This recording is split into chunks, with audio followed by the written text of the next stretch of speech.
ආයුබෝවන් ඔබම එක්ව සිටින්නේ SL Vision News සමගින්. Gmail ලිපිනේ පරිශීලක නාමය වෙනස් කිරීමට ළඟදීම අවස්ථාවක්. තමන් භාවිතා කරන Gmail ලිපිනේ පරිශීලක නාමය වෙනස් කිරීමේ බලාපොරොත්තුවෙන් සිටියත් ඒ සඳහා අවස්ථාවක් නොමැතිව සිටි පරිශීලකයන්ගේ එම දිගුකාලීන ගැටලුවට විසඳුමක් ලබා දීමට Google සමාගම මේ වන විට සූදානම් කරමින් සිටී.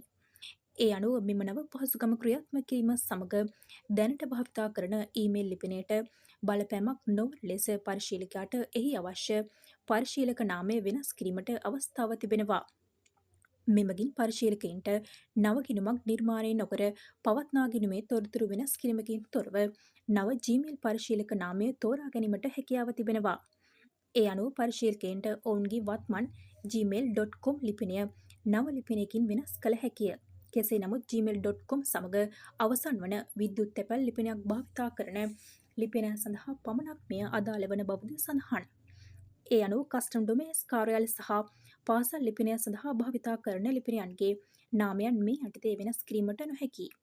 එමෙන්ම නව විද්‍යුත් ලිපිනයද gmail.com සමගද අවසන් වී යුතු බවද සඳහන්. මේ අතර Google සමාගම විසින් මෙම නව ක්‍රමයේ අනිසි භාවිතය වැළැක්වීම සඳහා සීමාවන් පනවා තිබෙනවා. ඒ අනුව එක් Gmail පරිශීලක නාමයක් එක්වරක් වෙනස් කිරීමෙන් පසු නැවත වෙනසක් කිරීමට හැකිවනුයේ මාස 12ක කාලයකින් පසුවයි. මෙම කාල සීමාව තුළ අවශ්‍ය නම් පෙර ලිපිනයට ආපසු යාමට පමණක් හැකියාව තිබෙනවා.